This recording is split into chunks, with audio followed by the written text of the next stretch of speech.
We all love the color green, don't we? Green grass, green trees, green waters of the river, and of course, green cars. No other industry actually has been as much under pressure as the automotive industry to make their products environmentally friendly.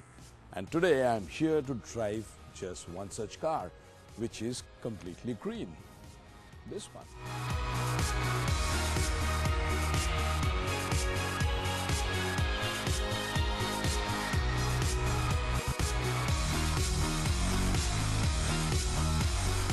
And this is Volkswagen's attempt to make a completely green car, an environmentally friendly car which produces the least amount of carbon dioxide per kilometer of driving, just 21 grams.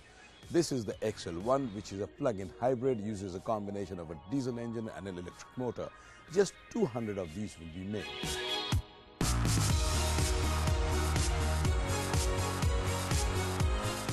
The concept of a plug-in hybrid is that it uses a combination of electric motor coupled to a conventional fuel engine to maximize fuel efficiency as well as to cut down on pollution. But at the same time, it also ensures that there is enough power to make it drivable, even on the autobahns. A task which is not easy to achieve, but companies like Volkswagen have managed to do it, and that is to put a viable, drivable plug-in hybrid on the roads.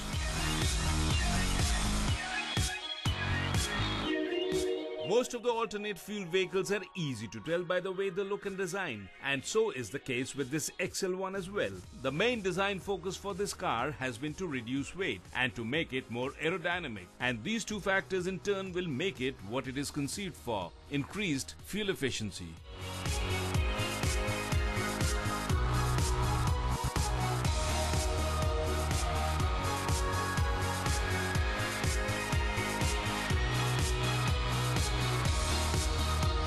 The XL1 is a very unconventional car any which way you look at it, not only in terms of technology but also in terms of the design and the styling. The gullwing shaped doors open upwards, the seating position is very low, the steering is flat bottom, which kind of gives you a feeling that you're the wheels of a sports car, and the engine is mounted behind with a set of batteries packed in between. Essentially, this is a two-seater, which might make you say that this is impractical. If you consider two-seaters to be impractical, then this is so. A low center of gravity to reduce the drag, and even the wheels are covered to ensure maximum aerodynamic effect. This gives the car a very different look, but it does serve the purpose. Even the side door mirrors don't exist in an attempt to reduce drag, and what you get instead are cameras with a display on the door pad inside.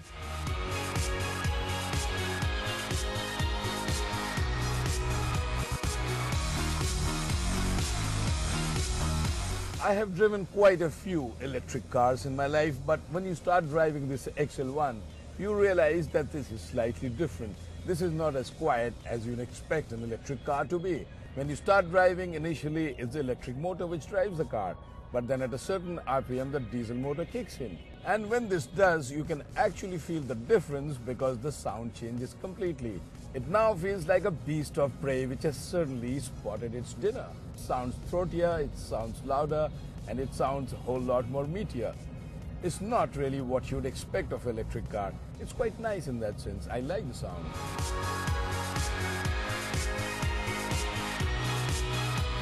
The electric motor produces about 27 brake horsepower and the diesel unit produces another 48.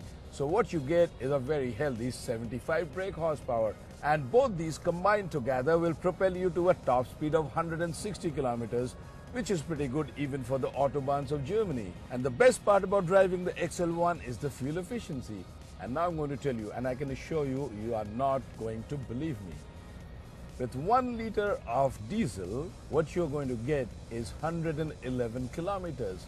That's the range you can actually drive, over 100 kilometers, according to the European driving cycle. Okay, in India, we might not get that much, but even if we get over 100 or around 100, that's something which will beat a motorcycle.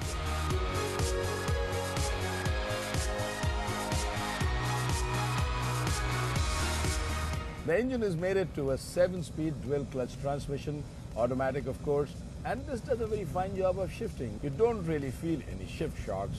It's smooth, it slots in quite well. The car weighs just over 700 kilos, which means it's got a nice power to weight ratio. It feels very good, and in fact the handling is quite nice for a car like this.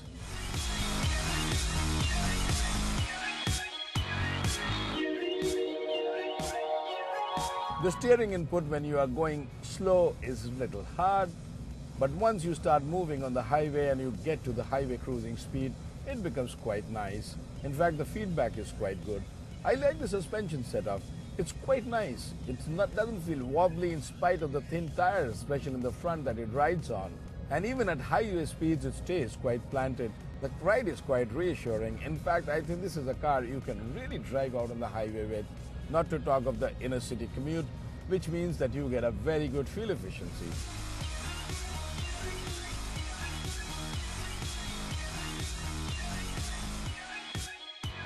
This is one car I really wouldn't mind taking to work on an everyday basis. It's small, it's compact, it's easy to park. The best part is it's fuel efficient. It's going to save me a lot of money. Of course, this is not to say that you will not pay a very high price for acquiring it. This is an unconventional car, no two ways about that. And what really catches you by surprise is the absence of any wing mirrors. There is no outside rear view mirrors in this car. What you get instead is cameras and a little monitor here which tells you what's behind you. You need a little bit of getting used to, but once you do that, it works fine. Overall, the drivability is quite good in this car. If all the plug-in hybrids get to this standard, I think the hybrids will become very popular in the market. But of course, the fact remains that they are rather expensive to acquire, and that's what's going to get in the way of buying one. But if you do decide to buy, well, this will do the job extremely well. It's a nice, easy car to drive. I quite like the feel of it.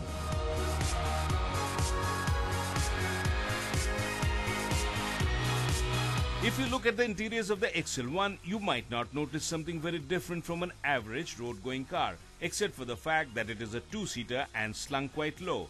But a closer look will tell you that there is a liberal dose of carbon fiber and lightweight aluminum used to give it both the strength while at the same time keeping the body weight in check. And the feel that you get while driving is of a car which is rather well made and upmarket too, unlike many other electric cars in the market. And in terms of features and creature comforts, it has pretty much everything that you might need in an everyday car, including a navigation system. The interiors look quite well made. A lot of carbon fiber has been used in the construction of this car to make it lightweight, and this gives it a nice classy look and an appearance of a car which is quite upmarket.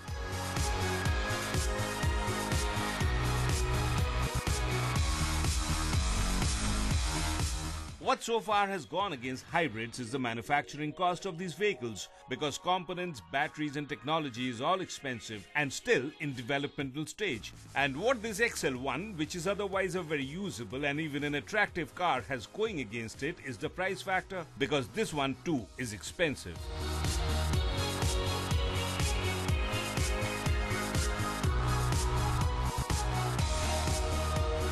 All I can tell you is that if you are planning to acquire an XL1, it's a bit too late because only 200 units were made.